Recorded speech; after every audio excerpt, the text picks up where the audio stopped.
the Force. There were at least 3 or 4 times when I was growing up where I would sit quietly and then just slowly open my eyes and go. And probably one of those times I half convinced myself that like it shook a little bit or something. The other superpower I would have would be to have John Williams music play wherever I went. Definitely. That's probably worth it. I really get a lot just looking up at the moon. It's the moon! There's a thing way out there that's lit up by the other thing way out there. I love the idea that people just looked up at the moon and were like, probably we can get there, right? And everybody else was just like, I mean, I'm not doing anything. Do you want to like figure it out? I mean, my first love of space was the opening of Star Wars.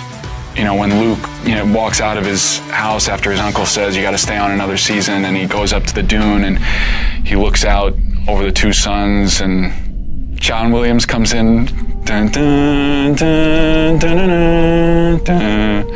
I just remember being like, yeah, let's do it. Come on. We had comic books that we got to read. I read Calvin and Hobbes. Calvin and Hobbes is my favorite comic book. It's playful and fun-loving and also deeply existential and poetic. They don't shy away from tough subjects. They deal with it and they're like, yeah, those things happen and they're sad and yeah.